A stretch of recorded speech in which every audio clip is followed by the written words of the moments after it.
ओम नमः शिवाय। आज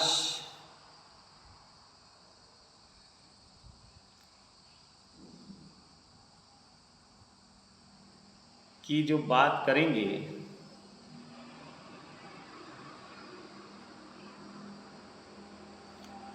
वो खिलौने पे करेंगे। खिलौनों से लगभग लगभग सभी लोग परिचित हैं। टॉयज,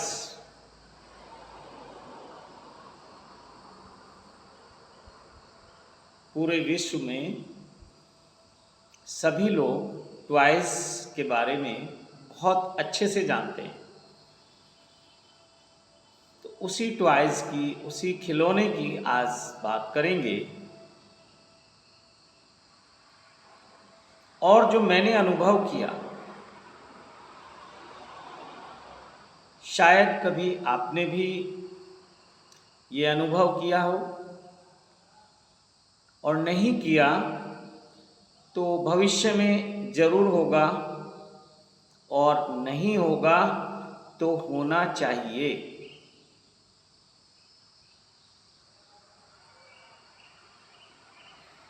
जीवन एक पाठशाला है। प्रतिदिन हम जो भी कार्य करते हैं उनके पीछे पीछे कुछ अनुभव आते हैं। कुछ सुख के होते हैं, कुछ दुख के होते हैं, कुछ खट्टे, कुछ मीठे, कुछ सुख देने वाले, कुछ दुख देने वाले।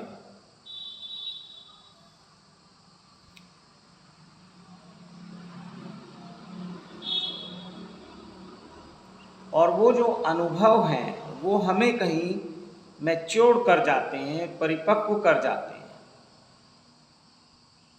और ये चिंतन हर व्यक्ति को हर दिन करना चाहिए कि आज और कल में मुझमें क्या फर्क है। पास्ट वाला कल जो बीत गया, कल और आज अपना निरीक्षण अवश्य करें। ये ध्यान की एक बहुत गहनतम विधियों में से एक है। इसको हम अवलोकन ध्यान कह सकते हैं। अपने को एनालाइज करना, अपने को विजुअलाइज करना, और अपने को चेक करना कि कल जो मैं था क्या आज भी मैं वही हूँ, क्या इसमें जुड़ा। तो ये एक ध्यान की बहुत सुंदर विधि है, और इसमें कहीं आने जाने की आवश्यकता नहीं है, किसी बहुत तामझाम की आवश्यकता नहीं है। जहाँ आप हो वहीं इस ध्यान को आप कर सकते हैं। अवलोकन ध्यान, अपना अवलोकन करो, सेल्फ एनालाइज करो, अपना विश्लेषण करो। हम दूसरों का विश्लेषण करने में बहुत मास्टर हैं। जहाँ 2, 3, 4 व्यक्ति या एक से ज़्यादा लोग हैं, वहाँ जो चर्चाएं होती हैं वो दूसरों के विश्लेषण पे होती हैं। दूसरों को हम एनालाइज करते हैं, उनके बारे में हम कुछ टीका टिप्पणी करते हैं, लेकिन खुद के बारे में कभी हमें ख्याल नहीं आता। तो ये ख्याल आना चाहिए, हर मनुष्य को आना चाहिए। और ये आत्म जागरण की, सेल्फ रियलाइजेशन की, सेल्फ चेंजिंग की, सेल्फ मोटिवेशन की, या सेल्फ गाइडेंस की, मतलब हमें जो भी चाहिए वो हमारे भीतर बैठा हुआ, ईश्वर कहें, गुरु कहें, या जो आप नाम देना चाहो, कोई देवी, कोई देवता, कोई भी शक्ति, आप उसको नाम दे लो। वो आपको प्रतिदिन आपके बारे में बताने को तैयार है, लेकिन आप पूछते नहीं हो, दूसरों के बारे में पूछते हो।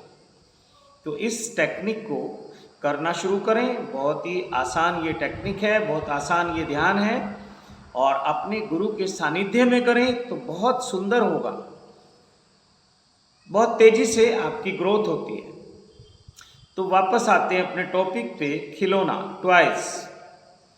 आप देखना, जब आप बचपन में होते हैं या आपके जन्म के तुरंत बाद ये प्रक्रिया शुरू हो जाती है कि आपको खिलौने मिलने शुरू हो जाते हैं। और अगर इसको आप सेल्फ रियलाइज करें, आत्मचिंतन करें, तो हर व्यक्ति को जन्म के साथ खिलौने की तलाश शुरू हो जाती है। लोग भी हमें खिलौना देते हैं और हम भी खिलौने की तलाश करते हैं। बचपन में ये खिलौने कैसे होते हैं आप जानते हैं। थोड़ा बड़ा होते होते ये खिलौने कैसा रूप बदलते हैं आप जानते हैं। बचपन में हम एक छोटी कार से खेला करते थे, उसको बोलते हैं खिलौना कार। थोड़ा बड़े होके हम एक कार ले लेते हैं जिसे हम अपनी मर्जी से दौड़ाते हैं, लेकिन फिर हम इसको खिलौना नहीं कहते, लेकिन ये भी खिलौना है। आप देखते चले जाना, खिलौना है। बचपन में गुड्डा और गुड़िया का खेल खेला करते थे, तो बचपन की जो गुड़िया थी उसको आप अवलोकन करें, और अब जो आपके पास गुड़िया है, आपकी पत्नी है, आपकी फ्रेंड है, मेल फीमेल कुछ भी हो सकता है। एक ही बात को दो बार कहने का कोई लॉजिक नहीं है कि आपका मतलब मेल फीमेल में दो बार बोलने की मुझे नहीं लगता ज़रूरत है, आप समझदार हैं, सबके लिए है ये। तो अब जो आपके पास गुड्डा या गुड़िया है उसका अवलोकन करें, लेकिन तलाश तो आपकी ही थी। और निश्चित ही जो खिलौने हमें पसंद होते हैं वही खिलौने हमें ज़्यादा मिलने लगते हैं, लोग हमें वही देने लगते हैं, क्योंकि हमारी चॉइस को हमारे आसपास के लोग देख लेते हैं, तो फिर वो उसी तरह के खिलौने हमें देते हैं। और सब कुछ यहाँ खिलौना है, एवरीथिंग इज टॉयज। आपके आसपास कुछ भी हो, रुपए पैसे हो, वो नोट हो या सिक्के हो, मतलब बहुत लंबा ना करते हुए ये कहूँगा, कोई व्यक्ति हो या कोई वस्तु हो, वो वस्तु निर्जीव हो या सजीव हो,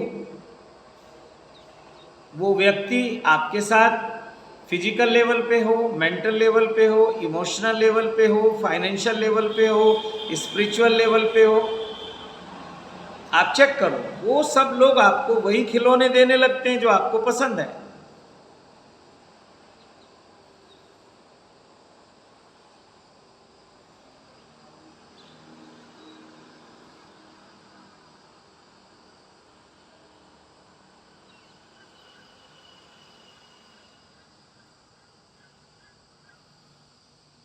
और आप भी वही खिलौने तलाश करते हैं जो आपको पसंद है, जो आपको लाइक है। अब आप खुद चेक करो, कभी कुछ पसंद होता है, कभी कुछ पसंद होता है, कभी कुछ पसंद होता है।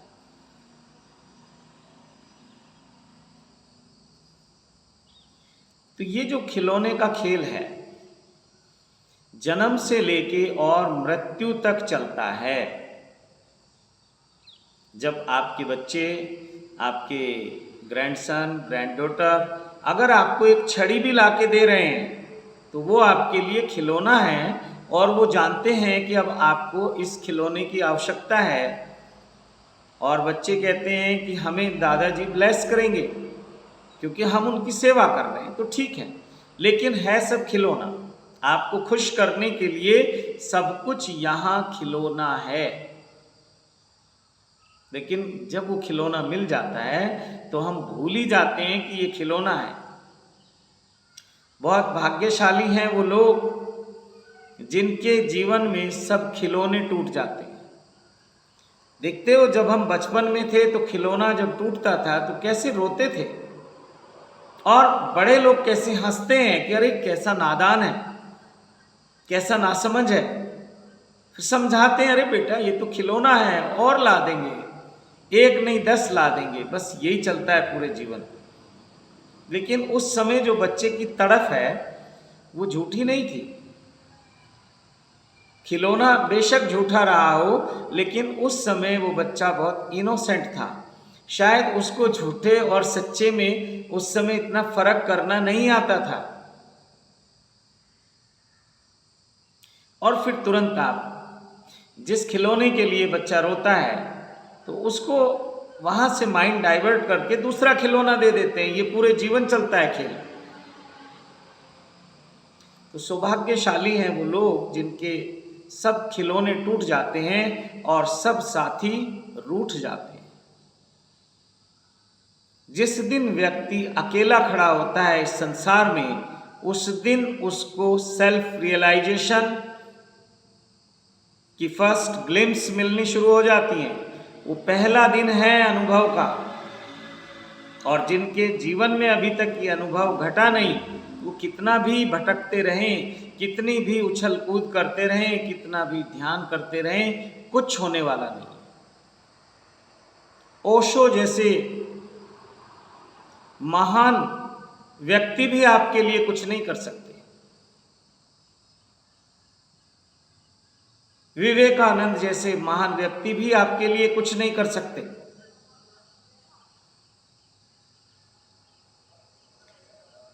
और एटसेट्रा एटसेट्रा आप खुद जोड़ते जाइए। उसमें कबीर साहब होंगे, उसमें नानक साहब होंगे, उसमें दरिया साहब होंगे, उसमें दादू साहब होंगे, उसमें सब धर्मों के जो भी पीर फकीर पैगंबर हैं वो सब जोड़ सकते हैं आप।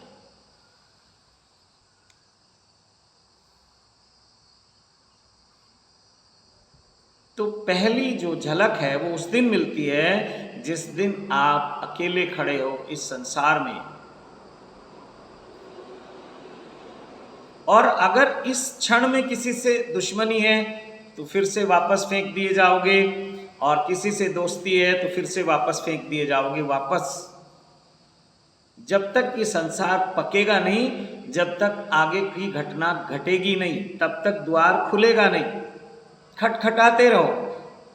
रविंद्रनाथ टैगोर के जीवन की कहानी है। वो कहते हैं कि मैं प्रतिदिन ध्यान, साधना, जप, तप, अनुष्ठान जो भी करते होंगे अपनी आध्यात्मिक उन्नति के लिए करता था और उस परमात्मा को पाना चाहता था, उसके दर्शन चाहता था, गॉड रियलाइजेशन की इच्छा थी।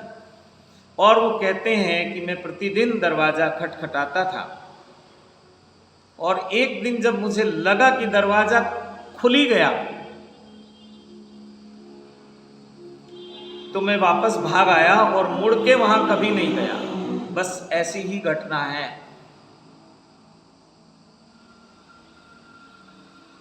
कितना सरल है, कितना कठिन है, आप खुद देख लो। मुझे तो समझ नहीं आती।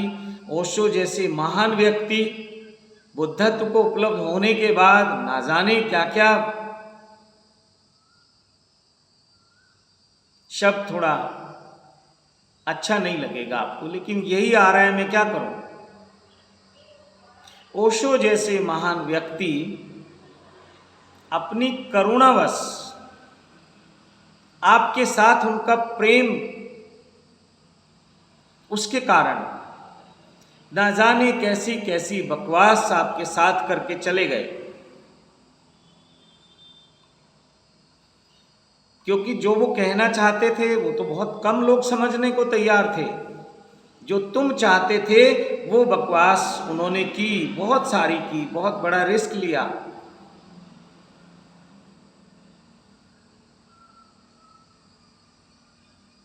लेकिन हमारी आदत है, हम खिलौने पकड़ते रहते हैं।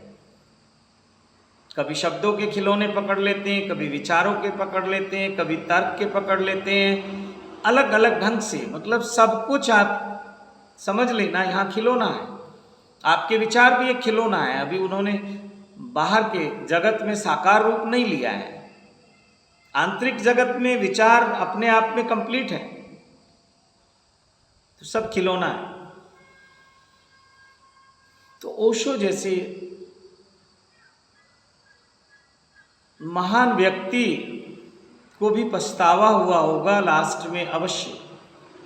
दुखी नहीं हुए होंगे, लेकिन अफसोस हुआ होगा कि मैं ऐसे मूढ़ लोगों के साथ समय बर्बाद ना करके चंद उन लोगों के साथ काम करता जो सचमुच अधिकारी हैं, ओशो जैसी ऊर्जा को ग्रहण करने के अधिकारी हैं। जरूर अफसोस रहा होगा, ऐसा मेरा अनुभव है।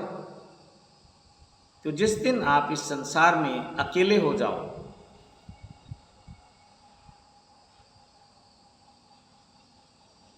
तो पहली झलक आपको मिलेगी। यात्रा बहुत खतरनाक है। ओशो जैसे लोग प्रलोभन दे गए, बड़ी मधुर यात्रा है, बड़ी मीठी यात्रा है, बड़ी उत्सव से भरी हुई यात्रा है, संसार की यात्रा है वो। तो उन्होंने कहा कि संसार को पहले जी लो, फिर अध्यात्म की बात करेंगे। लेकिन अध्यात्म का लेबल लगा के उन्होंने परोस दी शराब। तुम सोच रहे हो हम आध्यात्मिक हैं, लेकिन तुम सांसारिक ही हो। ये बात अलग है कि दूसरों की अपेक्षा तुम संसार को आनंद के साथ जी रहे हो, मस्ती के साथ जी रहे हो, लेकिन है वो संसार, अध्यात्म नहीं है। और नुकसान ये हो गया कि तुम आध्यात्मिक समझ बैठे अपने आप को।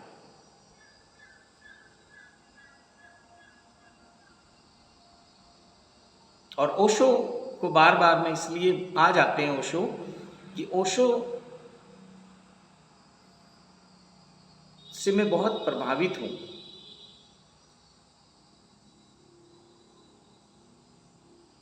गुरु नानक देव जी से मैं बहुत प्रभावित हूं, और भगवान बुद्ध से मैं बहुत प्रभावित हूं।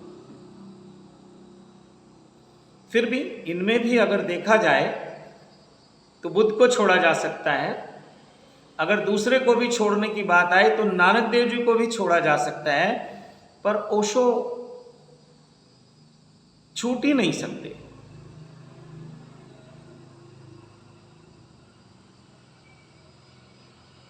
नुकसान ये है कि आप आध्यात्मिक समझ बैठे अपने आप को। अध्यात्म का दरवाजा उस दिन खुलेगा जिस दिन इस संसार में आप अकेले खड़े हो जाओगे। उसके लिए बहुत हिम्मत चाहिए। या तो अस्तित्व तुम्हें वापस फेंक देता है, सुख में या दुख में वहां से, और या फिर सुसाइड। मैक्सिमम लोग सुसाइड जब करते हैं वो ये महसूस करते हैं कि इस संसार में अब मेरा कुछ नहीं है। और ये सच है कि इस संसार में हमारा कुछ है ही नहीं, लेकिन बचपन से इस बात को विस्मरित किया जाता है। ये स्मरण ना आ जाए, विस्मरण के प्रयोग किए जाते हैं। जैसे बुद्ध के साथ, बुद्ध को मृत्यु का पता ना चले, वो सब आयोजन किए गए। तो हमें और आपको, सबको, इंडिविजुअल, एक एक व्यक्ति को, और कोई ऐसा नहीं कि आपके माता पिता ने ये किया, उनके माता पिता ने भी किया, उनके पूरी मनुष्य जाति इस विस्मरण के लिए कार्य कर रही है। वो भरोसा दिला रहे हैं कि तुम अकेले नहीं हो। काश ये माता पिता, काश ये स्कूल के शिक्षक, काश ये समाज के बुजुर्ग लोग ये कहें कि तुम अकेले हो। इस भ्रम में मत आ जाना कि कोई तुम्हारा है। सबसे बड़ा धोखा, हर व्यक्ति का व्यक्ति को दिया जाने वाला सबसे बड़ा धोखा। लेकिन आप ये समझ लो, तो हिम्मत चाहिए। अधिकांश लोग उस दिन मृत्यु का वर्ण कर लेते हैं, लेकिन वो मृत्यु है बेहोशी वाली, और एक मृत्यु है होश वाली। तो उसका चुनाव कोई हिम्मत वाला व्यक्ति ही करता है। जिसकी जन्मों जन्मों से तैयारी है, वही व्यक्ति होश पूर्वक मृत्यु की तैयारी का मार्ग चुनता है। तो अध्यात्म क्या है? आध्यात्मिक मार्ग क्या है? मृत्यु की तैयारी का मार्ग आध्यात्मिक मार्ग है। जिस दिन तुम मृत्यु को उपलब्ध हो जाते हो होश पूर्वक, ध्यान में, समाधि में, उस दिन मार्ग छूट जाता है, मंजिल मिल गई। अब इसके आगे कोई और मंजिल है ही नहीं।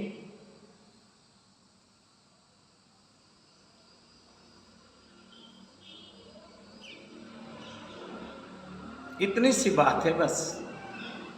सब कुछ खिलौना है, तुम्हें खिलौने पकड़ाए जा रहे हैं और तुम पकड़ रहे हो, उस खिलौने को बजा रहे हो आप, और यही आप दूसरों के साथ कर रहे हो। हर लेवल पे चाहे वो फिजिकल हो, चाहे वो मेंटल हो, इमोशनल हो,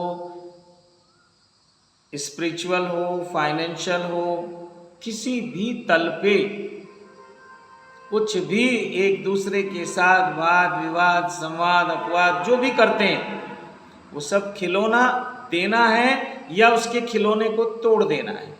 दुख देना है तो उसका खिलौना तोड़ दो, और अगर उसे थोड़ा सा भ्रमित करना है कि सुखी वो सुख का अनुभव करे तो उसे कोई खिलौना पकड़ा दो। लेकिन वो सुख थोड़ी देर ही ठहरता है, आप सबका अनुभव है, ज़्यादा देर नहीं ठहरता। ज़्यादा देर वही सुख ठहरता है कि जहाँ कुछ वाद विवाद ही नहीं है, जहाँ कोई खिलौना ही नहीं है, जहाँ पूरा अस्तित्व ही एक रूप में स्थित हो गया। वहाँ फिर दूसरा कोई रूप ही नहीं है, ना कोई वस्तु का ना व्यक्ति का।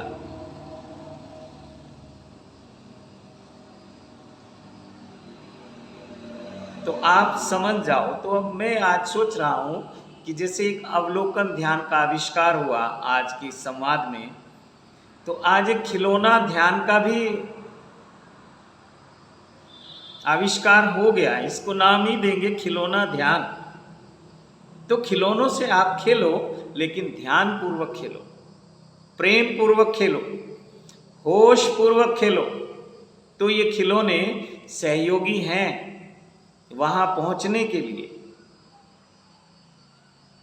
देखते हो आदमी सिमटता सिमटता एक कभी जितना व्यक्ति बेहोश होगा उतना ज़्यादा फैलता चला जाएगा संसार में, उतने ज़्यादा संबंध बनाता चला जाएगा।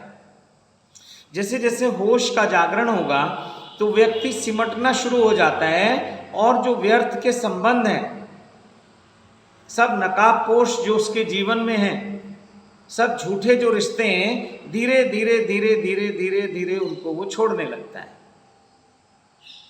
और कहीं सिमटता चला जाता है। लेकिन आखिर तक कोई एक रह जाता है, एक मैं और एक तू, कोई एक रह जाता है। वो कोई भी हो सकता है, आपका बेटा, बेटी, पत्नी, प्रेमिका, आपके कोई शिष्य हो सकते हैं, आपके गुरु हो सकते हैं, आपके जो भी हो सकते हैं, लिविंग थिंग, लिविंग, कोई जीवित व्यक्ति। आप कहो मेरा तो कृष्ण भगवान से है, आपको मेरा तो राम, नहीं, काम नहीं चलेगा, धोखा दोगे अपने आप को। जीवित व्यक्ति कोई एक ऐसा रह जाता है। लोग कहते हैं मैं और मेरा शाम, झूठ, इससे बड़ा झूठ, इससे बड़ा धोखा हो ही नहीं सकता। नहीं, मैं जीवित की बात कर रहा हूं, शरीरधारी लोगों की बात कर रहा हूं। वो लोग तो देह से मुक्त हो चुके। कोई कहेगा मैं और मेरे ओशो, मैं और मेरे शिव, मैं और मेरे बजरंगबली। बहुत सारे खिलौने हैं हमारे पास, आध्यात्मिक खिलौने भी हैं, सांसारिक खिलौने भी हैं। अध्यात्म में अलग अलग ढंग से खिलौने दिए जाते हैं। ओशो खुद कह गए, सक्रिय ध्यान क्या है? उछल कूद है, थकाना है इनको। जैसे एक बच्चा एक खिलौने से खेलते खेलते थोड़ी देर में बोर हो जाता है, वो कहते हैं कि अब शांत हो जाओ। यही कहा ओशो। कोई भी ध्यान है, वो जो 4-5 चरण है, वो तुम्हें खिलौना से खेलने का कहा कि अब स्टेप फर्स्ट है, अब स्टेप सेकंड है, लेकिन तुम खेले जा रहे हो, मजा आ रहा है, अहंकार बढ़ता जा रहा है। इतने दिन सक्रिय ध्यान किया, इतने दिन कुंडली ध्यान किया, इतने दिन नटराज ध्यान किया, यही अहंकार बढ़ रहा है। छोटा मोटा सन्यासी नहीं हो। खिलौने जब वो कहते हैं कि छोड़ दो अपने आप को, तो अब क्या पकड़ोगे? किसको पकड़ोगे? लेकिन फिर भी मैं कहता हूं चलो कोई एक बचता है लास्ट में। वो कहते हैं ना, प्रेम गली अति साकरी, जामे दो न समाए। यानी कि अभी मैं और तू भी, हम दो उस गली में प्रवेश नहीं कर सकते। सूफी कहानी है, अक्सर ओशो अपने प्रवचन में, अपनी पुस्तकों में बार बार इसको कोड करते हैं कि प्रेमी आता है प्रेमिका से मिलने, दरवाजे को खटखटाता है, प्रेमिका पूछती है कि कौन, बहुत बहुत तरीके से अपने नाम बताता है, अपने होने की जो एक उसकी प्रेजेंस है उसको बताने की कोशिश करता है। भीतर से ना कोई आवाज़ आती है, ना दरवाज़ा खुलता है। फिर वो जंगल में जाता है, सोचता है कुछ कमी है, दरवाज़ा नहीं खुल रहा है। फिर साधनाएं करता है, फिर अनुभव इकट्ठे करता है, बार बार जाके फिर वो खटखटाता है, तो दरवाजे नहीं खुलते हैं। वो बहुत बताता है, मैं हूँ, मैं सो एंड सो हूँ, मेरा ये नाम है, मेरे पिता का नाम ये है, मेरा गांव ये है, मैं दिल्ली से हूँ, मैं वहाँ से हूँ, मैं बहुत सारे नाम हैं, लेकिन दरवाज़ा नहीं खुलता। और कहानी कहती है कि अंत में जब वो बोलता है कि तू ही तू, अब कुछ लोग बोलेंगे मैं ही मैं, अब जिस दिन मैं ही मैं बोलेंगे तो दरवाज़ा खटखटाना समाप्त। अब किसका दरवाज़ा खटखटाना जब मैं ही मैं हूँ। लेकिन कहानी प्रेम के ऊपर आधारित है और सूफियों की कहानी है, तो सूफी परमात्मा को प्रेमी मानते हैं। तो इस कहानी में जो प्रेमी है वो तो भक्त है, साधक है, शिष्य है, और वो जो दरवाजे के पीछे प्रेमी का है वो परमात्मा है, वो अल्टीमेट है, उसी को पाना है, प्रेम को पाना है, उस डिवाइन लव में समा जाना है। जैसे कहानी है कि मीरा जो है वो कृष्ण जी की मूर्ति में समा गई लास्ट में, तो ये प्रतीक है, लेकिन उस प्रेम में समा जाना, उस डिवाइन लव में समा जाना, उस दिव्य प्रेम में डूब जाना, बस समाप्त। शरीर तो जरूर छूटा होगा, मीरा को भी छुपा ली गई बातें, प्रतीक हैं, ये बहुत गूढ़ प्रतीक हैं, रहस्य हैं, कोई समझाने वाला चाहिए, नहीं तो लोग इसी बात पे लड़ाई करते हैं। और अगर किसी की भावनाओं को ठेस पहुंचती हो तो मैं पहले माफी मांग लेता हूं, मुझे कोई इंटरेस्ट नहीं है विद्रोह में। काहे सर पटकना, क्यों अपना दिल सिवारों में मारना, दीवारों में मारना, सिवारे भी अच्छा वर्ड है, क्यों अपना सिर सिवारों में मारना। चलिए कोई बात नहीं।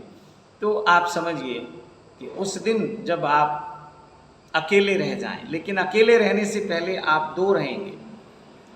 इस संसार से सिमटते सिमटते सिमटते सिमटते सब संबंधों को आप एक लास्ट में कोई बचेगा, और जिसके अभी अनेक बच जाते हैं, मेरा बेटा, मेरी बेटी, मेरा दोस्त, मेरा रिलेटिव, मेरा ये, मेरा लेने वाला, मेरा देने वाला, तो वो बस जन्म जन्म जन्म अभी कहीं बात नहीं बनेगी, वो कहे मेरा मोक्ष हो जाए या मेरी मुक्ति हो जाए, नहीं, वो इन्हीं लोगों के आसपास फिर जन्म लेगा, इनके बीच में ही घूमेगा कोई एक। और अगर वो एक भी नहीं छूटा, वो रह गया मृत्यु के समय तक, और मृत्यु होश पूर्वक नहीं हो पाई, तो फिर उसके आसपास घूमेगा। बहुत सारे बेटे जो हैं वो अपनी माँ के पिछले जन्मों के प्रेमी हैं।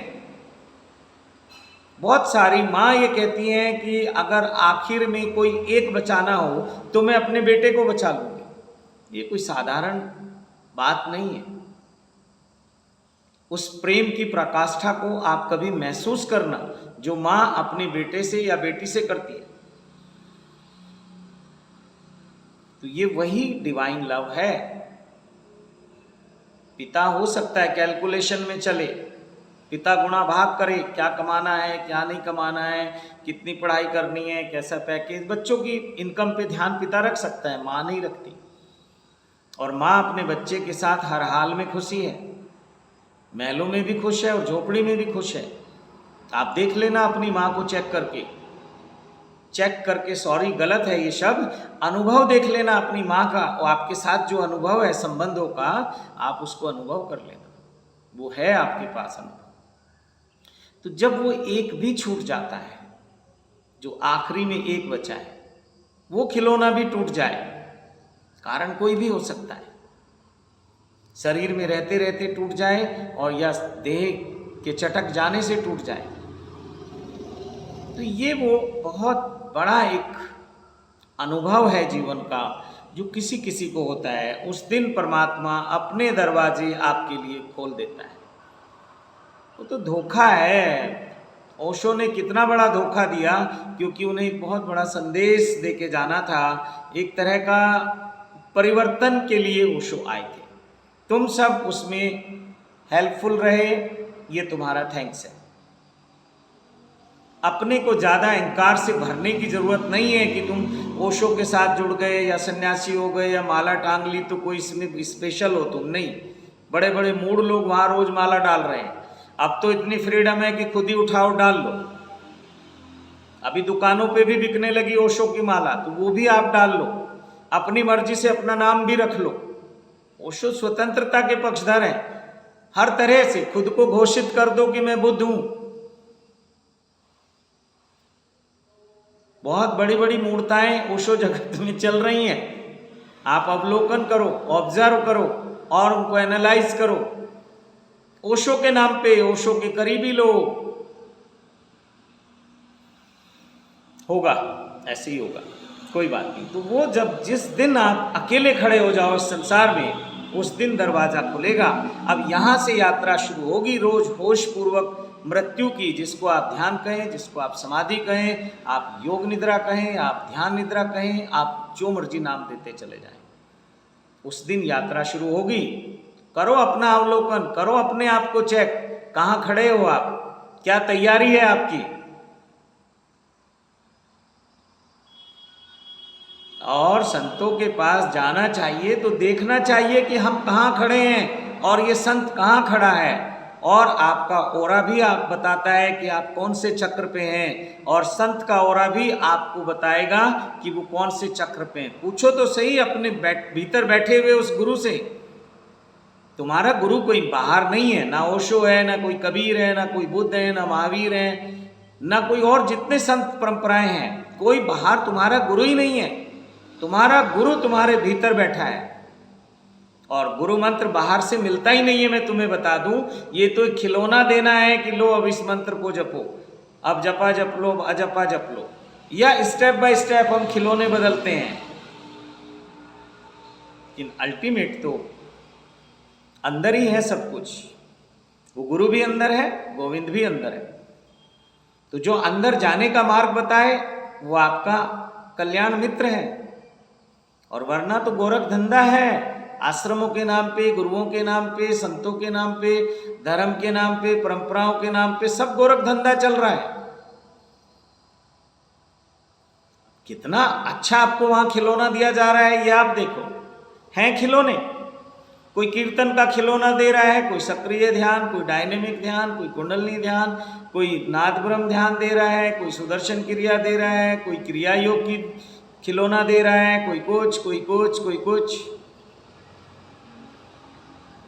कोई कहता है मुझे वो सिद्धि है, अब उस सिद्धि को खिलौना बना लिया कि देखो मेरे पास काली की सिद्धि है, मेरे पास भैरव की सिद्धि है, मेरे पास महाअवतार बाबा जी की सिद्धि है। अब थोड़ा मॉडर्न संत आने लगे सिद्धियों में।